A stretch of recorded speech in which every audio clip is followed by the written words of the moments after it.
Assalamualaikum warahmatullahi wabarakatuh. Perkenalkan, nama saya Yulianti dari kelas 12 Perawat B. Di sini saya akan mempresentasikan tentang kebutuhan rasa nyaman, tidur, dan istirahat. Pertama, ada kebutuhan rasa nyaman. Kenyamanan atau rasa nyaman adalah suatu keadaan telah terpenuhi kebutuhan dasar manusia, yaitu kebutuhan akan ketentraman dalam kurung suatu keputusan yang meningkatkan penampilan sehari-hari. Kelegaan dalam kebutuhan telah terpenuhi dan transden keadaan tentang suatu yang melebihi masalah dan nyeri. Kenyamanan mesti dipandang secara holistik yang mencakup 4 aspek, yaitu yang pertama ada fisik berhubungan dengan sensasi tubuh, yang kedua ada sosial berhubungan dengan interpersonal, kekeluargaan, dan sosial.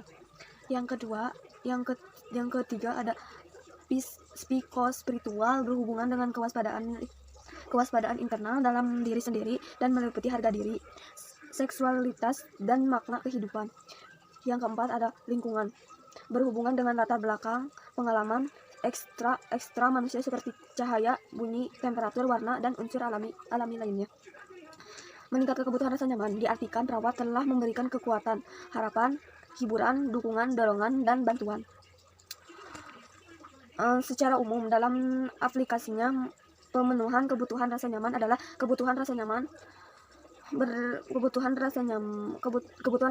bebas dari rasa nyeri dan hipo atau hipertermia. Hal ini disebabkan karena kondisi nyeri dan hipo atau hipertermia merupakan kondisi yang mempengaruhi perasaan tidak nyaman pasien yang ditunjukkan dengan timbulnya gejala.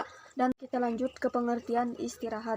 Istirahat suatu kondisi yang tenang, refleks tanpa ada stres emosional, bebas dari kecemasan, namun tidak berarti tidak melakukan aktivitas apapun.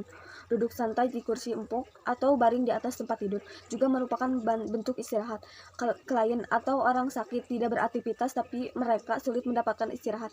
Begitu pula dengan mahasiswa. Oleh karena itu perawat dalam hal ini berperan dalam menyiapkan lingkungan atau suasana yang nyaman untuk istirahat bagi klien atau pasien. Tidur merupakan suatu keadaan perilaku individu yang relatif tenang disertai peningkatan ambang rasanya yang tinggi terhadap stimulus dari luar. Keadaan ini bersifat teratur, silih berganti dengan keadaan terjaga dalam kurung bangun dan mudah dibangunkan. Pendapat lain juga menyebut bahwa tidur merupakan suatu keadaan istirahat yang terjadi dalam suatu waktu tertentu. Berkurangnya kesadaran membantu memperbaiki sistem tubuh atau memulihkan energi. Juga tidur sebagai fenomena di mana terdapat periode tidak sadar yang disertai perilaku psikis yang berada dengan keadaan terjaga. Faktor-faktor yang mempengaruhi tidur. Yang pertama, umur. Semakin bertambah umur manusia, semakin berkurang total waktu kebutuhan manusia. Yang kedua ada motivasi niat seorang untuk tidak mempengaruhi kualitas tidur seperti menonton, main game, atau hal-hal yang menyebabkan penundaan waktu Anda untuk tidur.